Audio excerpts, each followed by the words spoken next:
বাসর রাতে ঢুকলাম, ঢুকেই দেখছি আমার বিবি সিজদায় পড়ে হাউমাউ করে কাঁদতে লাগলেন।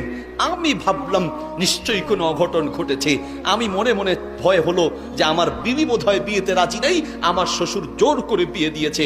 আমি বিবিকে বললাম, বিবি দেখো, আমি তোমাকে টাচ করব না, আমি তোমাকে স্পর্শ করব না, ভয়ের কোনো কারণ নাই।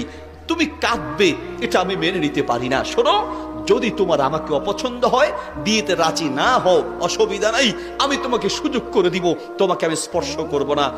বিবি সিজদা থেকে উঠে চোখের পানি ফেলে বলছেন, স্বামী, আপনার প্রতি আসলে নারাজি হওয়ার কোনো কারণ নেই।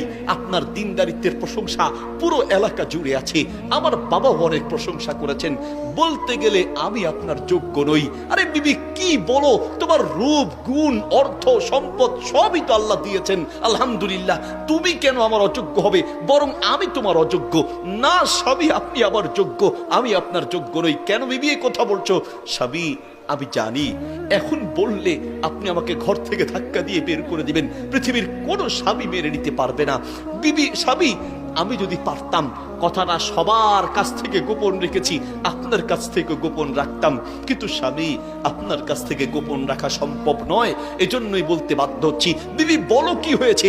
আমি কসম করে বলছি, আমি তোমার সম্মান রক্ষা করব, তোমার পরিবারের সম্মান রক্ষা করব, কোনো সমস্যা থাকলে বলো, আমি আমানত রক্ষা করব।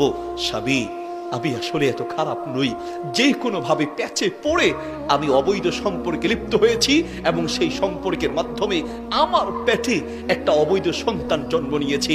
স্বামী, বিশ্বাস করেন, আমি এতটা খারাপ নই, প্যাচে পড়ে গিয়েছি। আর এই যে পেটের সন্তান, তারও কোনো দোষ নেই। আমি পারি না আত্মহত্যা করতে, কারণ ইসলামে আত্মহত্যা হারাম। পারি না মা বাবাকে জানাতে, মা বাবা তো বেহুশ হয়ে হার্ট করবে। স্বামী, জানি আপনিও মেনে নিতে পারবেন না, কিন্তু কি যে করব তাও আমার জানা নাই। সে লোকটা বলছে, হুজুর, আমি যখন শুনলাম আমার বিবির পেটে আরেকজনের অবৈধ সন্তান, আসমানটা ভেঙে যেন আমার মাথায় পড়েছে। চিন্তা করলাম আমি কি করব।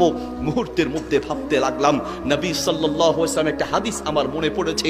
আল্লাহর নবী বলেছেন, মান সাতারা মুসলিমান সাতারাহুল্লাহু ইয়াউমাল কিয়ামা, যে ব্যক্তি কোনো মুসলমানের দোষ গোপন করবে, স্বয়ং আল্লাহ কিয়ামতের মাঠে তার দোষ গোপন করবে। হয়তো ওর দোষ একদিকে, আমার দোষ আরো বহুদিকে আছে। কাজেই আমি যদি রাসূলের হাদিসের উপর আমল করি, তাহলে অবশ্যই আল্লাহর ভালোবাসা পাবো, আল্লাহর নবীর ভালোবাসা পাবো।